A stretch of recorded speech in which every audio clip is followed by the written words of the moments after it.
Good morning. Thanks. So thank you so much for coming today. I know this is your job and you like to do this job. Press conferences are not necessarily my favorite activity, but it is important to share information with our community. And with over 1 million residents and 163,200 students, pre-K through 12 in this county, it's a lot of people who have different interests and different need and desire for information. So that's why we do this as a way to give out information and also respond to the interests and the needs and questions of our community. At the end, as Derek said, we'll have some conversation, and we also have media people here that can provide you with information after this press conference is finished as any follow-ups beyond the question and answer time. First thing I want to share today with you are some upcoming community engagement activities. We're going to have on November 26th, that's a Monday, the Latino Student Achievement Action Group and the Montgomery County Latino Advocacy Coalition will have at Gaithersburg Middle School from 5:30 to 8:30 a community engagement for the Latino community. And so that's Gaithersburg Middle School cafeteria, 5:30 to 8:30 on November 26th.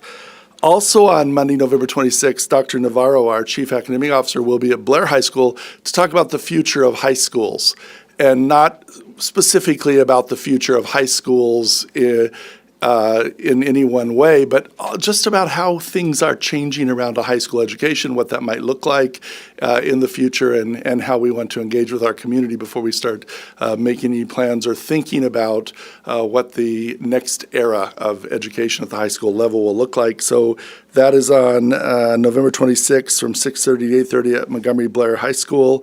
And Dr. Navarro will be engaging with families there, and there will be 2 other community conversations, one on February 11th at Clarksburg High School from 6:30 to 8:30, and one on April 8th at Richard Montgomery High School from 6:30 to 8:30.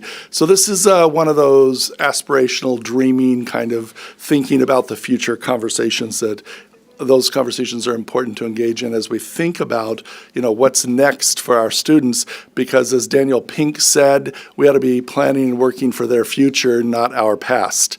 And it's important as we think about that. Also on Wednesday, November 28th, the Asian Pacific American Student Achievement Action Group and the Montgomery County Chinese American Parent Association, along with the League of Educators for Asian American Progress, are hosting a parent engagement activity for Asian Pacific American parents. This will be at Hoover Middle School from 6 till 9 p.m., 6 to 9 p.m. on November 28th. And so we'll have an opportunity to talk with families there and engage with people from the school system, engaging with parents and families.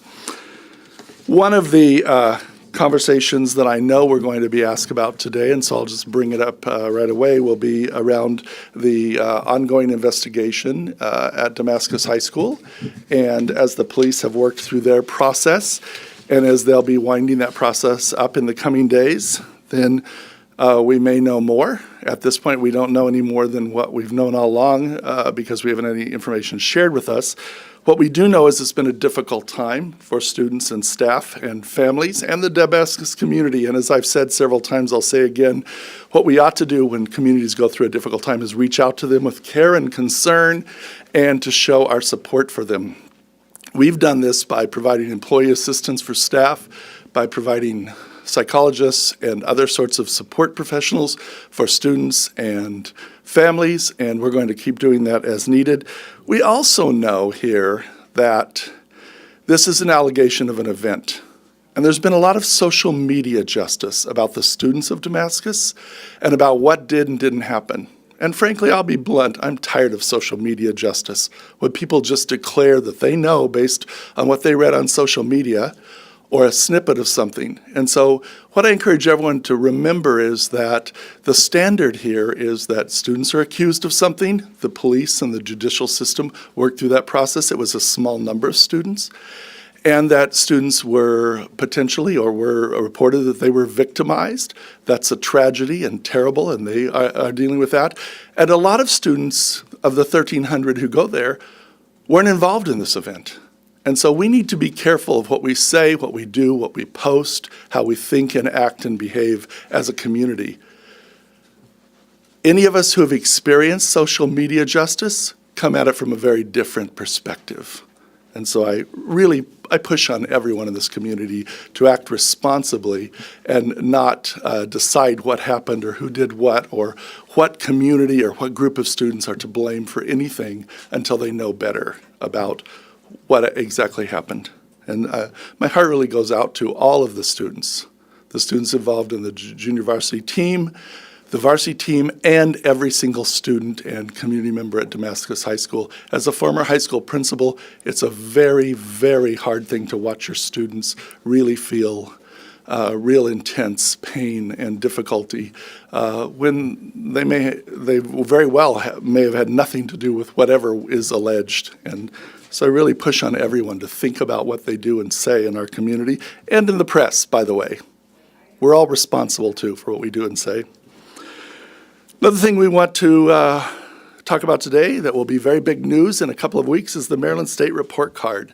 It's going to come out for the first time really since 2013.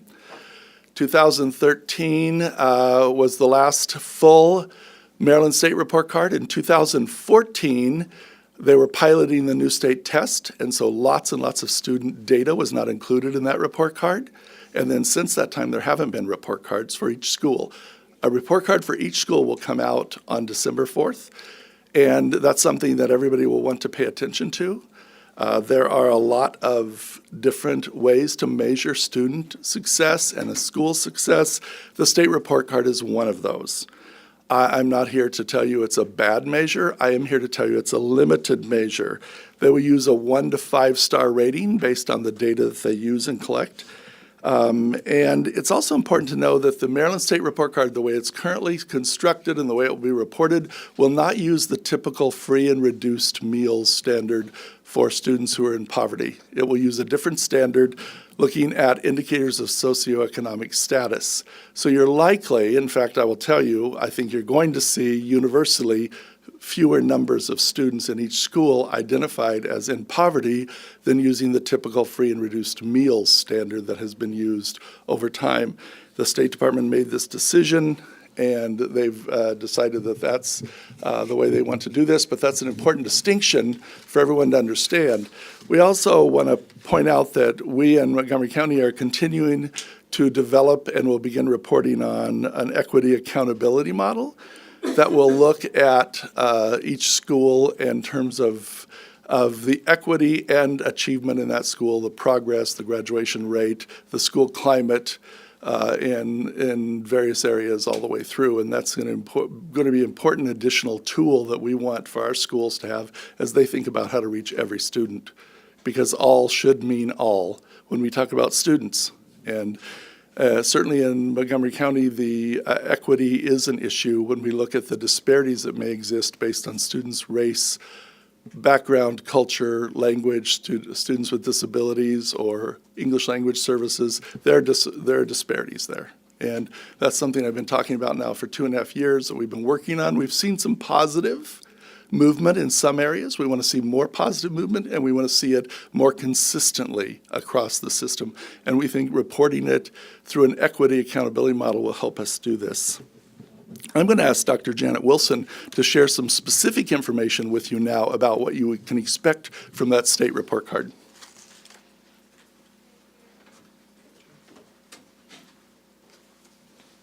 Good morning. The report card, as Dr. Smith said, will be released on December the 4th. At the same time that release occurs, there will be a user's guide that will be universal to all audiences to help families understand the content of that report card. The report card, as Dr. Smith said, is more of a limited, narrow view. It will look at 2 different component parts. 65% will be academic indicators, such as progress for our English language learners, also our academic achievement, and also academic progress. The remaining 35% will be comprised of school quality and student success indicators. These include the results of a survey, and that survey will not appear on the fall release of the report card. The state just piloted that. They will be doing another survey in the spring, we believe early spring, excuse me. February is the tentative timeline. And that particular survey will be used in next year's release for our students. And that's students in grades 5 through 12 will participate in that survey. Also, one of the other things to remember about the actual indicators on the report card is that they are indicators that have to be compared across all districts. So they have to be valid, reliable, and comparable. So when you think about the districts in the state of Maryland, ranging from the size of 2,000 all the way up to 163,000, the number of items that are really comparable to look at a state-level view are rather limited. And that is why we're doing our own equity accountability model, because what we find when we do our data analysis here and maintain our local data bank, and we have local data on all things around attendance and discipline and grades, and we can look at students' outcomes over a longitudinal format, which really is a better, closer view of our own individual students than a higher level report card.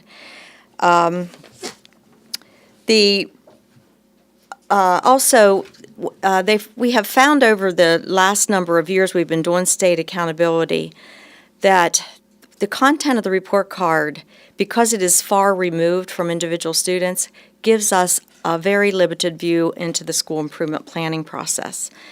We know that we need to use local data systems in order to know exactly where our students are, each individual student, especially when we think of classroom measures that students are getting, when we think about the district measures and our data that we collect on our district measures that are given to students at each grade level, and also the external measures. And there's a variety of external measures, not just PARCC. We look at SAT, ACT, and all other forms of national indicators for our students' progress.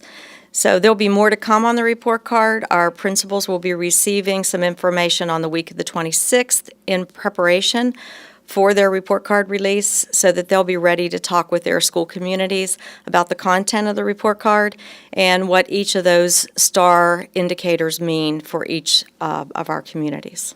Remember, this was the state accountability model. We're not here to attack it or criticize it. We're here to simply say it's not enough to really look at our very diverse, very large number of students and schools, and that we really need to focus in on both maintaining the very high levels of achievement that have been available and present in Montgomery County Public Schools for decades, and moving up wherever we have disparities in learning. We have students of all races, cultures, backgrounds, economic levels, languages, religions, who've excelled at the highest levels. But when we look at the different student populations, we see disparities, and those disparities are unacceptable. So we need to move everyone up to the same level, then move everyone to the top. That's got to be the goal as we think about what they want to choose for their futures and their lives in this community, in this country. We also want to talk quickly about the Capital Improvements Program. That's our budget and process for identifying school renovations, school updates and upgrades, school additions for capacity. We're actually going to, I've recommended to the board, they will decide what to do, to ask for $1.815 billion in the coming 6 years. That's $37.6 million more than last year's CIP. This is an amendment year, which means there aren't as many projects on the list, but it certainly is a pressing need in Montgomery County. It's one of the reasons why we're exploring the use of commercial spaces and other ways of thinking about using space with our students as we think about the future. We also, in the future of high schools, the future of the way we do school, we also need to think about different spaces.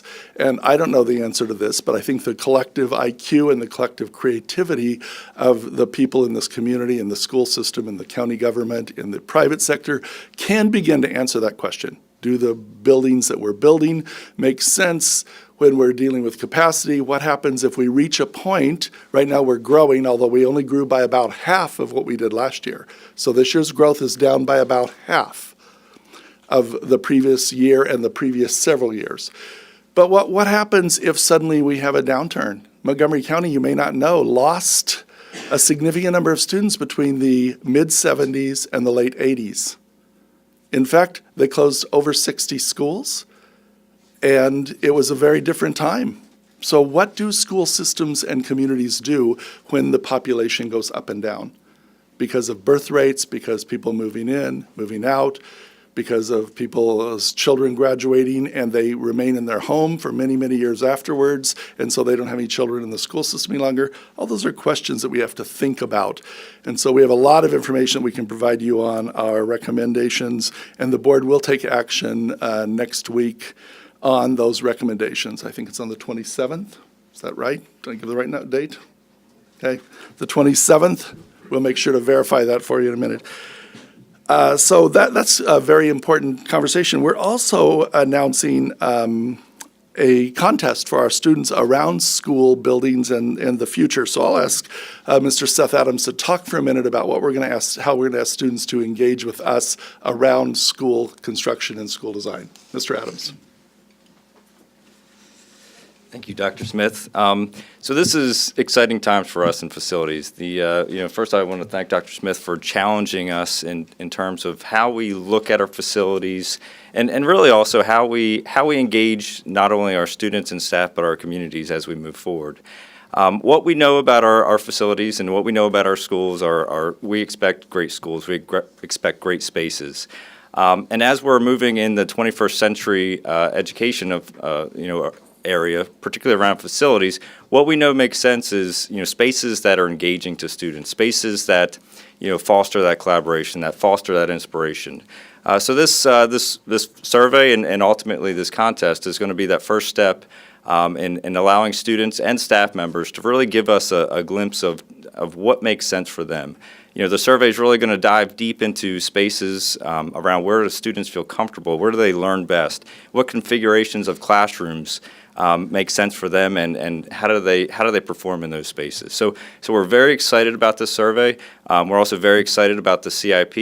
There's a lot of links between what we're doing right now for schools of the future as well as the capital improvements program that Dr. Smith has recommended. And there's some really exciting opportunities for us as a community to build these great schools that we expect as we move forward. So thank you. We'll be glad to share more on that at a later time as well. Thank you. Thank you, Mr. Adams. One thing we do know is even if growth dropped to zero right now, we still have tremendous capacity needs. So no one should think that growth slowing down this year in any way solves our capacity needs as we look at the next 10 years or so. Unless there's mass out-migration that is it's not even reasonable to expect that level of out-migration. We have tremendous capacity needs. So I will say that very directly to our new county government. The capacity needs have not gone away. And there's no reason to believe growth won't increase again next year. We just don't know because people make up their minds about what they're going to do, and they make decisions, and they move, and they do all sorts of things in life, and that's one of the good parts of life and one of the good parts of living in this country. You have those choices. So at this time, I think we're through the section that we wanted to do, and Mr. Turner, I'm going to ask you to moderate here because it's hard for me to talk and watch at the same time. All right, Mr. Gordon, since the microphone's already back there. Thank you. Okay, so there was last week I spoke with the officials at Poolesville High School, and they detailed some of the problems going on with Poolesville High School. It was built in the 50s, mold, tiles misplaced, problems with entrance and exits ways as it pertains to people with disabilities, and they said they've felt ignored for a number of years by the county council, and they want this new school altogether, this multi-use facility. What's your reaction to some of the complaints by PHS, which I assume you've heard about, and they're saying they've been ignored? Absolutely, I've heard about them. In fact, I spent several hours last winter out there talking to them in a large community meeting. I visited the school for the third time, I think, this past July, and I've talked at length to the individuals and listened to them testify in public hearings. They, like every other part of the county, has pressing facility needs, and we've indicated a willingness to work with them on a shared space. They envision a community center that includes a high school. Certainly, that's an interesting idea and one that we would be supportive of and work with them on. That's not ultimately our decision. That's the county government's decision, and so we've been in communication with the county government, and we'll be sending them a letter after our CIP is adopted. Poolsville, I will point out, is in our capital program for next year, and that we have to determine the scope and scale of what we can do at multiple schools, 4 high schools and multiple other schools, and then next November we'll be putting that information out. So one way or another, Poolsville is going to get some attention. How much attention it gets depends, as always, on how much money there is and what the other competing needs are. When you look across the bottom of the county, we're literally several thousand seats short in the next 6 years. And so it's an interesting, difficult problem, but I understand. Fox. Oh, sorry, that's you, Josh. Thank you. Superintendent, when the incident is alleged to have occurred at Damascus, who is supposed to be supervising the children? And also, to date, has anyone other than the students who were arrested been disciplined? When an event happens and it involves law enforcement and typically the state's attorney, then it's our responsibility to step back, because you can't have multiple investigations going on. As soon as the police wind up their investigation, we'll be asking those very questions about supervision. We have took some actions at this time with adults, but I'm not going to talk about those because those are personnel issues at this point. But we'll continue that process as the police step back and we're able to then go in and look at it from policies, procedures, and those things in terms of what happened. And certainly if there is found to be any culpability, we will respond appropriately. Some adults have been disciplined, though. There have been actions at this point, so. NBC.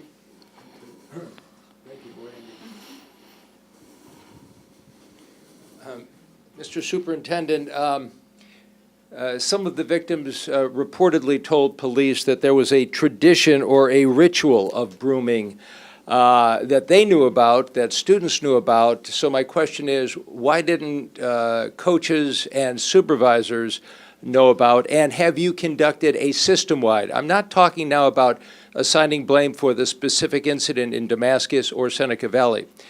Do you have a system-wide problem? Have you looked into that with hazing? So, first of all, your question would assume that you think that that report is accurate. I don't know if that report is accurate about a tradition. So that's what I go back to social media justice and using a broad brush to paint a lot of kids with it based on rumors. And so I'm not going to do that. From a leaked police report. So let's just be very clear where it came from. And so let's wait until the police and the state's attorney do their work. We will simultaneously investigate that. I got some responses when I used the word hazing about this, and people said, don't you know it's sexual assault? The allegation is sexual assault resulting from hazing. Hazing has been a problem in our society for many, many years, decades, centuries of people doing things to one another. Is there a system-wide problem? We don't know the answer to that, but we swung into action immediately and said that we're going to meet with every team and every activity, every season and every year from now on. We're going to ask our coaches to sit down, our advisors, our chess club, our band advisor, to sit down and have conversations with kids, make sure they know how to identify it, how to say something, how to identify if they are being victimized in any way or they think they might be, and how to stop their friends if they think their friends are going to do something that could move from verbal abuse to criminal activity. And as you and I know from reading the paper I'm 61, I've read a lot of newspapers, sometimes it results in death. There have been students who have died from hazing incidents in this country. But when we talk about that, yes, we have swung into action. The example I've used repeatedly and that we're using with our coaches is if you're in 3 sports a year in high school for 4 years, you're going to hear this information 12 times in a meaningful conversation with the adults who are responsible for that group of students. We're going to have a very systematic, methodical, and sustainable way of saying to kids, don't do this. You can really hurt someone, you can ruin your own life, and you can feel guilty about what you allowed to have happen to your friends because you didn't step up and say, stop. So absolutely, we've done that. It's already gone out to our coaches, and many of these meetings have already occurred retrospectively for fall sports, and now they're being done prospectively for winter sports. They'll be done again in the spring, as well as Dr. Navarro, our Chief Academic Officer, is working with all the non-athletic activities to make sure this happens on a regular basis as part of teaching and learning. It's how we should be teaching our children and our adolescents to approach life. So Might anybody be suspended or fired? I don't know at this point. I'll know when our investigation is complete. That's when I'll know. Thanks. Dr. Smith, on Friday, there was a media blackout at Damascus High School in which reporters were kept out of the press box and photographers were not allowed to do their jobs. They were limited to a specific part of the field. I was wondering if you could tell us why that happened. I don't know anything about that. You'll have to ask Mr. Turner afterwards what the circumstance was. Be inappropriate for me to respond to something I don't know anything about. Hi, do you Hi.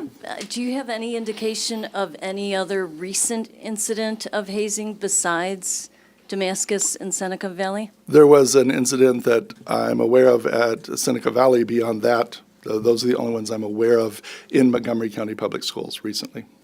In the last year? Yes, those are the ones I'm aware of. Superintendent, in the Seneca Valley incident, coaches were disciplined due to a lack of supervision. I understand that the Damascus investigation is ongoing, but why weren't any coaches suspended there for what was arguably an even more serious charge in the interim? Why were they allowed to continue supervising children?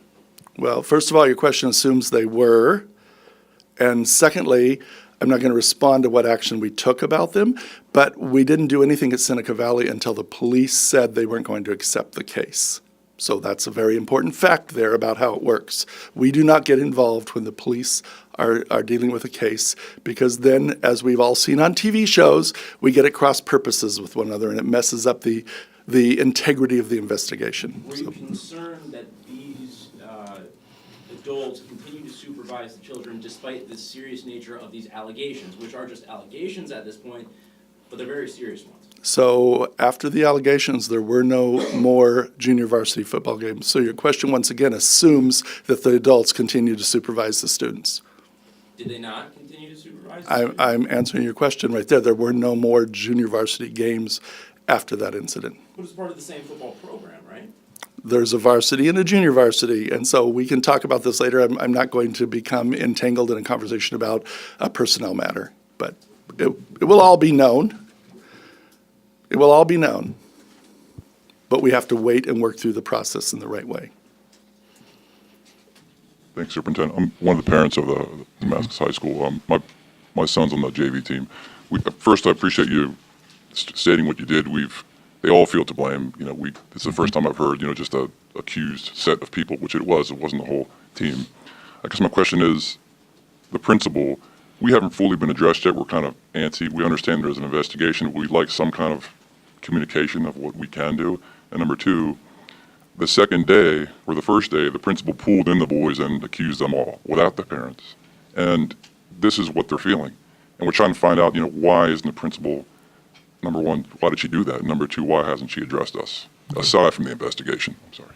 Certainly, we will follow up on that question with the Damascus families. Thank you for the question.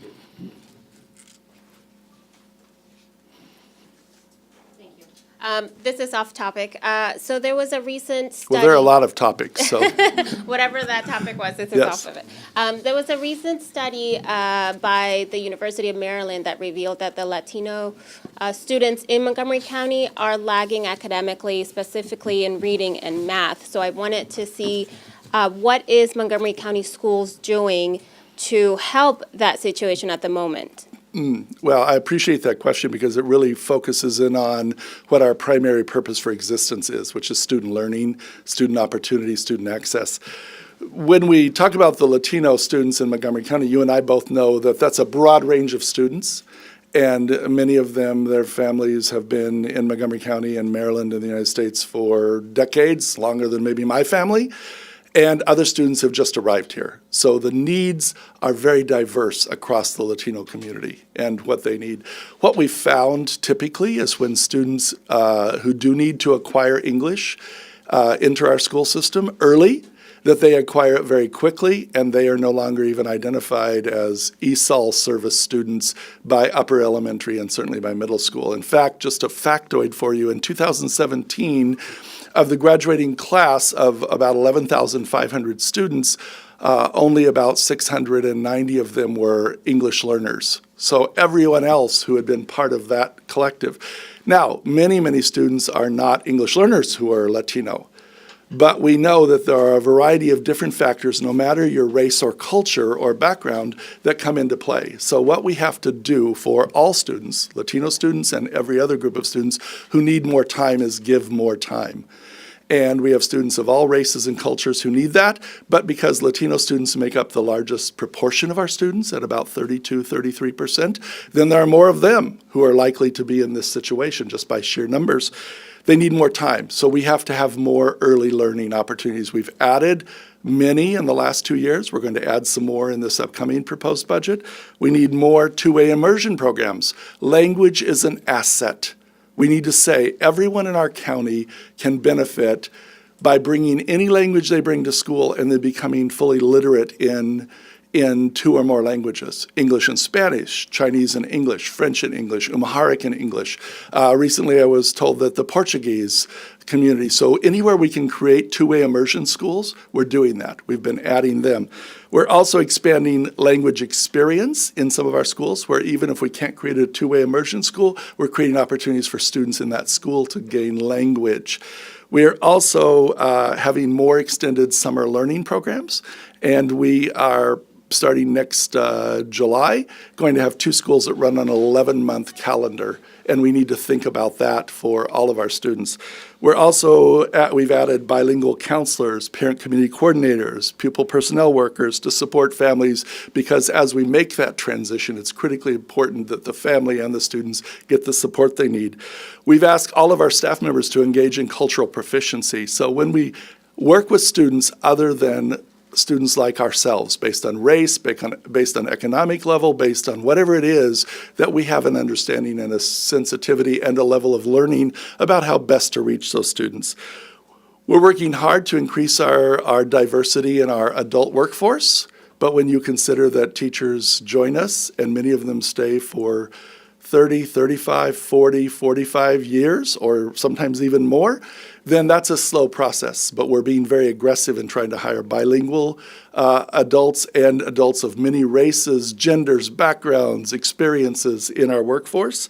We also are providing college application programs and college admissions tests for no cost to all students, because that increases the understanding that we can all go to college if that's what we choose to do, while we also are building out our career and technology programs. You'll see at the new Edison, now at Seneca Valley a year and a half from now.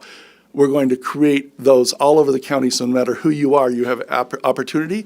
And for our most recent arriving English learners who come to us at high school age or the end of high school age, we've created a program that runs during the day and at night. We'll be extending that. I'll be recommending that we extend it in my budget to Seneca Valley next year in anticipation of opening our next site up there around career and technology programs.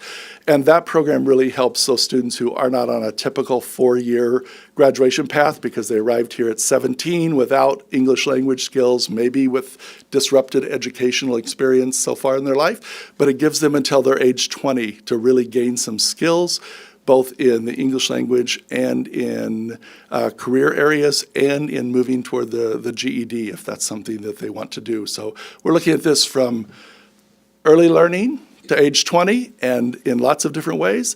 And all the while we're supporting and cheering on our Latino and all other students who are headed for competitive and highly competitive colleges and out into the workforce with NATEF certifications and all other kinds of health-related certifications where they can get a job right now if that's what they choose to do. So it's a great question. Thank you for asking that question. And then, just to piggyback on it, I think the main source of just any resource that they can get to parents and as well as teachers, because students are really looking forward to a role model, right? And I think the teachers and parents are the ones that they should, right at hand. So are you creating a program that maybe teachers can be more reassuring to these students, or maybe they can talk to parents so that the parents know, like, for example, after school activities, how important they are for college resumes, or, just like the language barriers, they don't get homework help at home because they don't speak English. So what are you specifically doing to attack those problems? So we run programs for college-going students. I myself was a first-generation college attender. No one in my entire family had graduated from high school, let alone gone to college. So I needed that knowledge to come from somewhere else. We're creating systems, or we have created systems, and we're expanding them through ACEs, through college tracks, through the Equal Opportunity School system that looks at my sense of belonging as a student and how teachers talk with me about what my options are and talk with my parents.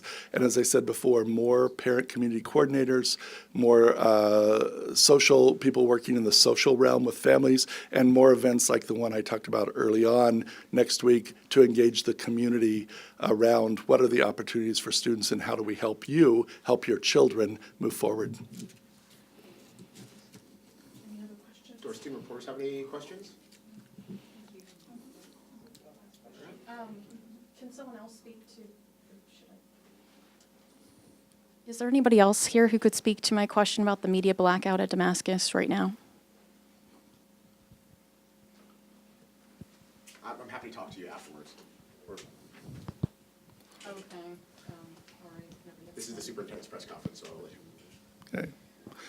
Just like to thank you very much for coming. I really want to point out how critically important it is that everyone pay attention to the state report card, because it's going to tell part of the story. It's not going to tell all the story for our students. That's why we believe in multiple measures, the classroom, the district, and the external measures. That's why we understand and know that grades often are higher than reported external test scores, and that it is our intention to constantly be calibrating those so that we're giving the most clear, accurate information we can give about how students are progressing.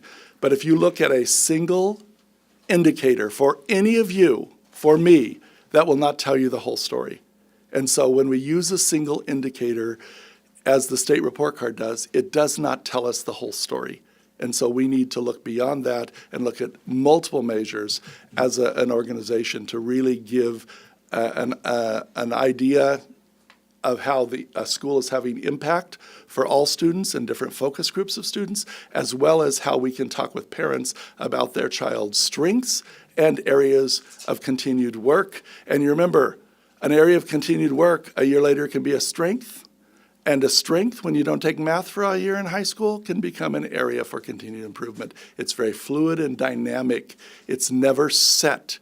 None of us are ever finished, and certainly we don't want to say that children are finished and that that's it, that's who they're going to be. And so we have to have ways to talk and work inside our schools and in our community about strengths and areas of continued focus and work. So thank you so much for being here. I hope you cover the state report card very closely so there's broad understanding of it in our community. Thank you.